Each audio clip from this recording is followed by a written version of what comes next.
Bonjour chers téléspectateurs, nous sommes heureux d'être encore avec vous en ce jour. Et la dernière fois nous avons parlé de le diplôme n'est pas plus important que le savoir-faire. Et je vous avais promis que nous allons donc poursuivre avec le savoir-faire. Aujourd'hui, nous allons continuer en parlant donc de le savoir-faire est plus important que acquérir les diplômes. OK? Et une des questions à laquelle je voudrais vous inviter à répondre, c'est: y a-t-il d'autres choses que tu sais très bien faire qui n'ont pas et qui n'ont rien à voir avec les diplômes que tu as acquis, avec la formation académique que tu as suivie? Y a-t-il d'autres choses que tu sais faire? Vous savez, vous pouvez avoir 2 doctorats. C'est possible. J'ai certains de mes étudiants qui ont 2 doctorats. Un doctorat français, un doctorat ivoirien. Mais cela ne fait pas forcément de vous quelqu'un de compétent qui détient des savoir-faire. Vous pouvez avoir beaucoup de masters. Je connais quelqu'un qui en a 3. OK? Le milieu académique vous donne du savoir. L'école de la vie vous donne du savoir-faire. OK? L'école peut vous donner en plus du savoir et du savoir-faire. L'école de la vie vous donne le savoir-faire et le savoir-être.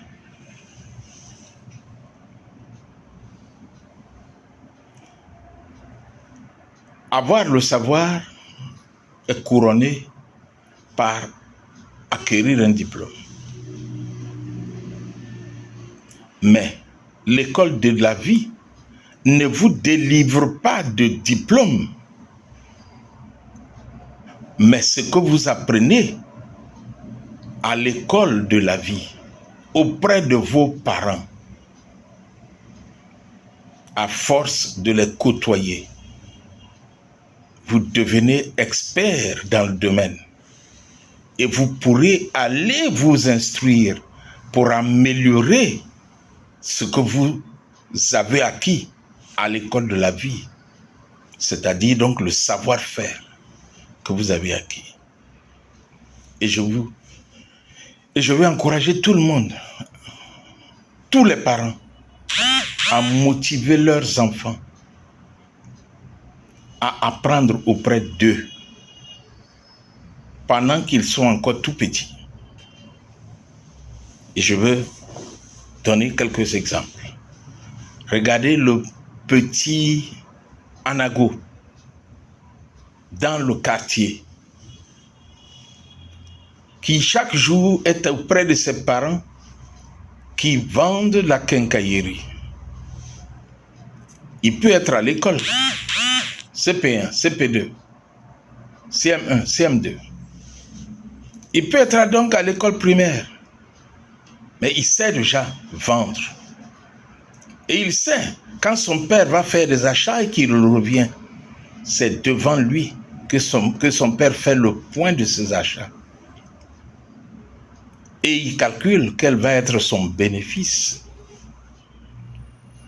Regardez le mécanicien. Son enfant va à l'école et quand il est en vacances ou quand il revient, il est avec son père. Alors l'enfant acquiert le savoir-faire. Alors imaginez un instant que cet enfant aille à l'école aussi faire la mécanique.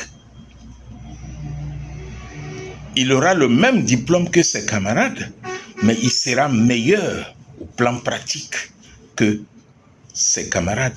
Parce qu'il a le savoir-faire et il a la théorie acquise à l'école, donc le savoir. Ok? Pendant les formations que nous dispensons, un jeune homme, après avoir suivi un de nos modules, il m'a dit, lorsque l'année dernière, qu'il allait commencer un élevage parce que c'est ce qu'il a appris auprès de ses parents. Et j'ai dû acheter mes poulets pour les périodes de fête de fin d'année avec lui. Et l'année qui vient, je ferai pareil. Il s'est souvenu que sa mère faisait l'élevage de poules, de poulets. Et il allait donc commencer à faire ce qu'il sait faire, qu'il a appris à l'école de la vie. Ok? Mes enfants ont vu ce que nous faisons. Mais ça les a tous inspirés. Ça les a tous inspirés. Et tous ont commencé à faire du business. N'ont pas acquis un diplôme. Et puis regardez, M. Mamadou au Mali n'est pas allé à l'école. Mais il a acquis un savoir-faire en vendant simplement, en achetant du pain, les mettant dans des sacs et sur sa moto et en allant les distribuer, les vendre. Mais il a promis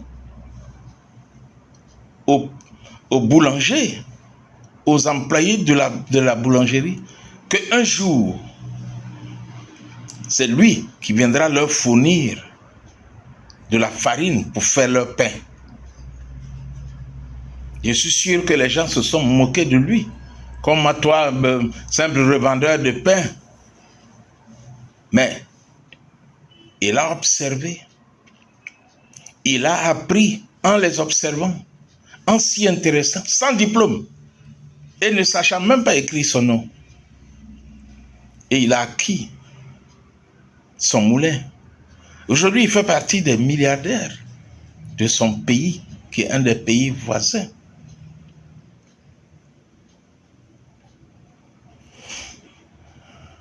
Ton père est peut-être maçon.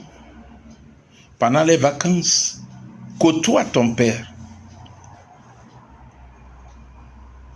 Tu peux appliquer la théorie, c'est-à-dire le savoir que tu as acquis à l'école.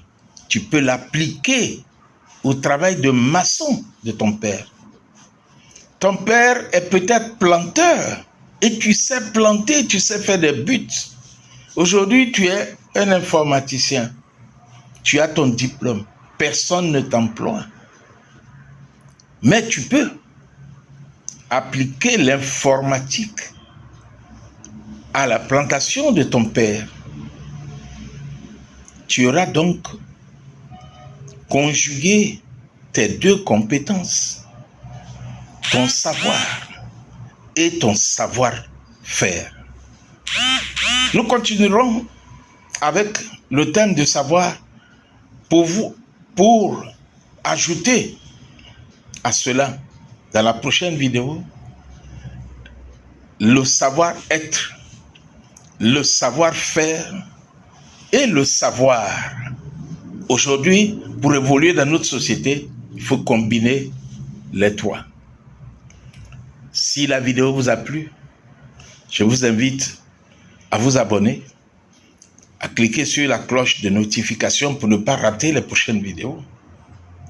Et surtout, à encourager vos amis, vos familles à suivre Boostich TV. À bientôt.